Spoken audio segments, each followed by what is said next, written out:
Volvió a la isla el viernes 16 de agosto en el transbordador de las 3 de la tarde. Llevaba pantalones vaqueros, camisa de cuadros escoceses, zapatos sencillos de tacón bajo y sin medias, una sombrilla de raso, su bolso de mano y como único equipaje un maletín de playa. Estas son las primeras líneas de En agosto nos vemos, la novela póstuma de Gabriel García Márquez, una novela que ha desatado todo tipo de crítica a nivel internacional, también a nivel local. Hay opiniones encontradas, hay un sector de la crítica que dice que la novela no debió haber sido publicada por cuanto no tenía la autorización del autor. Sus hijos, sus herederos, Rodrigo y Gonzalo García Barcha, deciden publicarla porque encontraron allí méritos suficientes para entregarla a un editor. Lo cierto es que la novela ya estaba terminada. Ya estaba, sus originales estaban en la Universidad de Texas. Lo que sucede es que no era la versión definitiva que le hubiera gustado a García Márquez ver publicada, pero ya tenía por lo menos más de 8 versiones en la novela. Me parece que es una obra que debió haber sido publicada. Yo aplaudo su publicación. La novela no me disgusta. Y lo que me parece curioso, me parece muy interesante, es que cuando se dice que es una novela menor, es porque García Márquez nos tiene acostumbrados a un nivel muy alto en su calidad estética. Por supuesto, la novela no es Cien años de soledad, no es la perfección del coronel no tiene quien escriba, no es esa gran obra épica que constituye El otoño del patriarca. Es una novela menor que ilumina su obra completa, su obra anterior. Me parece que es una novela que le da justicia a García Márquez para cerrar su ciclo literario. En agosto nos vemos, es una novela que tiene algunos ingredientes novedosos en la novelística garcía-marquiana. Por primera vez es una mujer la protagonista. En las obras anteriores las mujeres son importantes, más importantes que los hombres. En las obras anteriores las mujeres son como el hilo conductor, como la columna vertebral de la novela. En esta es la mujer, la protagonista, es una mujer muy contemporánea. Es una novela que puede resistir una lectura desde el feminismo por cuanto la protagonista, Ana Magdalena Bach, es una mujer madura, es una mujer dueña de su sexualidad, es una mujer que decide con qué hombre irse a la cama. Y Ana Magdalena Bach va todos los años, en los últimos 4 años de la novela, va todos los años al cementerio, a una isla del Caribe, a llevarle gladiolos a su madre que está sepultada. En esas idas hacia la isla tiene amoríos cada año con un hombre diferente. En algún momento de la novela, cuando Ana Magdalena Bach empieza a indagar por qué su madre está sepultada en esa isla, y conversando con ella en ese diálogo con la madre que está sepultada, ella descubre que su madre también tuvo amoríos con alguien en esa isla y por eso decidió como destino final ser sepultada en esa isla. Entonces para ella fue una iluminación descubrir que también su madre había tenido amores clandestinos en esa isla. Bien, la novela es una novela menor, como ya dije. Uno puede encontrar pasajes muy similares, digamos, no quiero decir autoplagios, pero muy similares en las descripciones de los actos sexuales, muy similares a unos pasajes que están ya en El amor en los tiempos del cólera.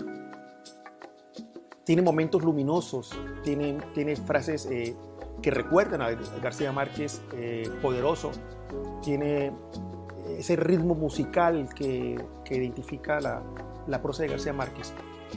Yo celebro que el libro esté publicado y dentro de las críticas que se han hecho a la novela, quiero decir algunas cosas.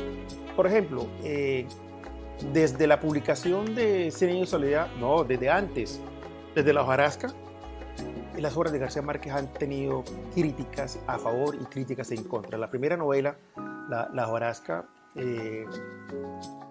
García Márquez era un adolescente de 19, 20 años y recibió la carta de un crítico muy importante de Buenos Aires, Guillermo de Torre, en donde le recomendaba dedicarse a otros oficios porque García Márquez no tenía talento para la escritura, decía el crítico, por cuanto no le publicó la primera novela, porque decía él que tenía un uso excesivo de la poesía. Bien, pero sin embargo, Cien años de soledad, que marca un antes y un después en la historia de la literatura latinoamericana, también recibió muchísimas críticas, y no de cualquier persona. Premios Nobel, como Miguel Ángel Asturias, decía que la novela era una novela menor, que era una novela de principiantes y que un lector no estaba obligado a terminar de leer Cien años de soledad, y que incluso Cien años de soledad era un plagio irresponsable de la búsqueda de lo absoluto de Balzac. Un año antes, meses antes de que García Márquez recibiera el premio Nobel, un diario neoyorquino no le quiso publicar el cuento El rastro de tu sangre en la nieve, porque no encontró allí méritos suficientes. Hoy en día, Un rastro de tu sangre en la nieve, hoy en día, Cien años de soledad, hoy en día, Las hojarasca, esas obras rechazadas de García Márquez son obras que se leen como momentos muy altos en la historia de la literatura latinoamericana. De manera pues que se venga a decir que la novela póstuma de Gao es una novela menor, que esto, que lo otro, pues está bien que se reavive el debate. Eso quiere decir que García Márquez, fallecido, todavía sigue suscitando discusiones, y me parece interesantísimo que por un momento nos olvidemos de la tragedia nacional, por un momento nos olvidemos de lo que está sucediendo en el país y nos concentremos en valores muy profundos nuestros, que es la literatura, que es el arte.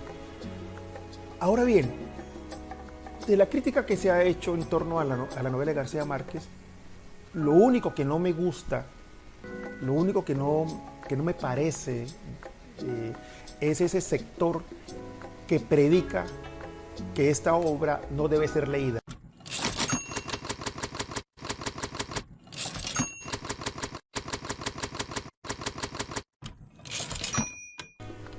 Me parece a mí que la posición es bastante tonta. No vamos a leer una novela porque es considerada que es una obra menor. No vamos a leer una novela porque se considera que García Márquez no quiso verla publicada. No vamos a leer por eso una novela de un genio.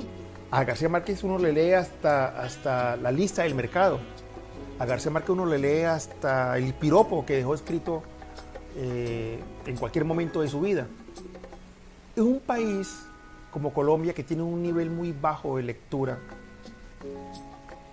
promover la idea de no leer un libro me parece lamentable, me parece triste, y que provenga de escritores, y que provenga de un sector de la academia, y que provenga de un sector de la crítica, pues no estoy de acuerdo. Me parece bastante simplón el argumento, me parece que le falta un poquito más de reflexión para que se predique que no hay que leer una obra de García Márquez. A García Márquez hay que leerlo todo.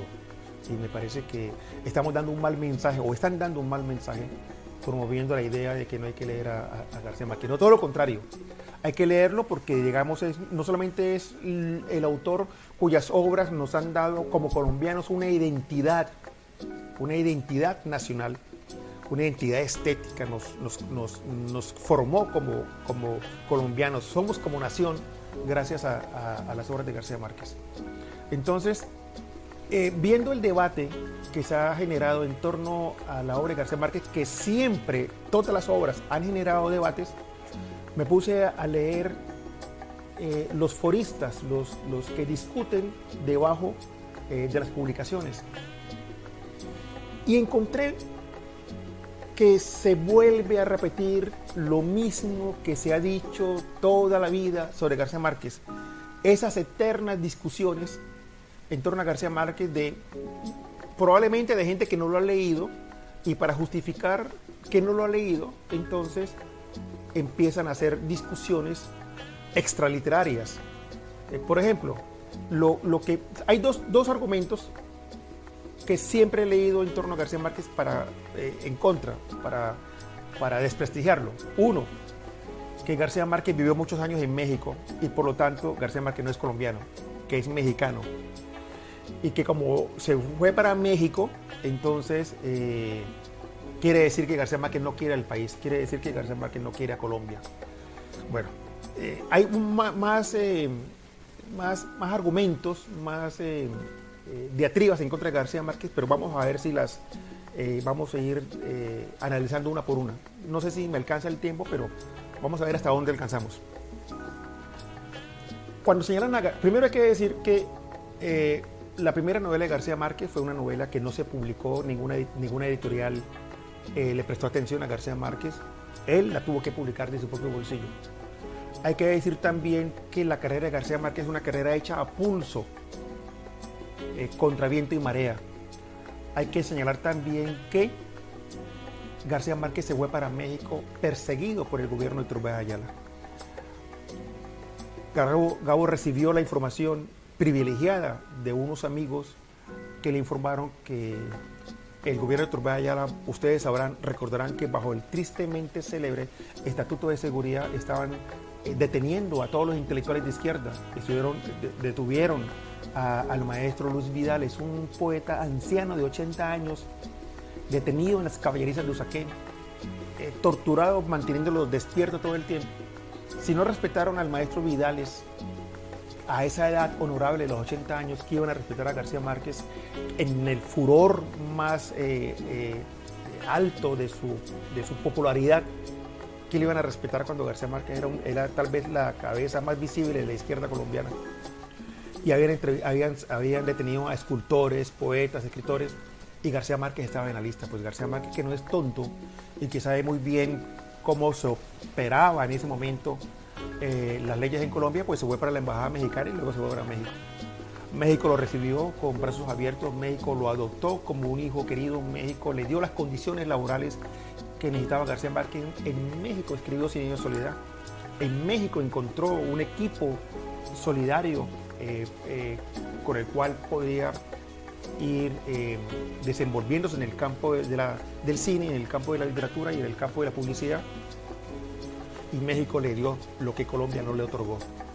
Fue después del Nobel que García Márquez retorna a Colombia, porque en Colombia tenemos la mala costumbre de celebrar siempre los triunfos, pero nunca los procesos. Siempre se celebra y se le aplaude a Pambelé cuando gana una pelea, pero no se le apoyó cuando estaba comenzando. Siempre los grandes ciclistas y los grandes deportistas, siempre se les aplaude los triunfos, pero casi nadie recuerda que el proceso para llegar allá fue un proceso solitario, un proceso aislado y lleno de muchas limitaciones. Entonces, cuando llega García Márquez y gana el Nobel, entonces ahora sí Colombia lo recibe, lo aplaude, y está bien, García Márquez es correspondiente a ese cariño, a esa admiración, pero ya había hecho una vida en México. Sin embargo, García Márquez no dejó de pensar en Colombia, no dejó de estar pendiente de la situación política del país, a tal punto que no hay una sola línea en la obra de García Márquez en la que hable de México, porque su obra es 100% colombiana, porque su lenguaje es 100% colombiano, y porque García Márquez es un colombiano que necesitaba también la distancia del país para poder ver en retrospectiva lo que estaba pasando.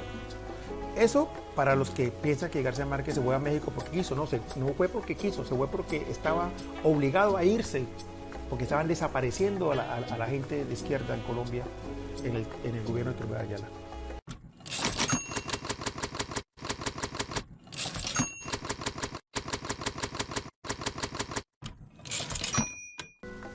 Que no hizo una escuelita en Aracataca, como dicen otros, que no hizo escuelas, que no hizo acueductos. García Márquez hizo más que eso. Primero, lo del acueducto y lo de la escuela es un asunto que le corresponde al Estado. A un escritor, a un cantante hay que exigirle que cante bien, a un escritor hay que exigirle que escriba bien, A un escritor no hay que pedirle que haga acueductos, porque esos son asuntos que le corresponden al Estado colombiano. Y García Márquez sabe muy bien que los gobernadores y los alcaldes tienen presupuesto suficiente para el desarrollo de sus regiones. Que se roben la plata es otra cosa. Pero García Márquez, como escritor, hizo lo que tenía que hacer. Puso a Colombia en el mapa mundial. Universalizó su región Aracataca. Creó el adjetivo macondiano. Le dio prestigio a Colombia en el mundo. Creó en torno a su obra un dispositivo turístico que todavía hoy persiste. Y Colombia es en el extranjero una forma sublime, poética, bella, una forma probablemente la única que tenemos de hablar bien del país. Cuando todo el mundo habla del narcotráfico, que Colombia es esto y Colombia es lo otro, que la violencia, que Pablo Escobar, tenemos a García Márquez como una forma de poder amortiguar esas opiniones desagradables sobre el país. Se habla bien de Colombia porque existe García Márquez. Se habla bien de Colombia porque tenemos 100 años de soledad. Se habla bien de Colombia porque tenemos un premio Nobel. Ahora, García Márquez hizo muchísimas cosas más por el país, por fuera de su actividad literaria.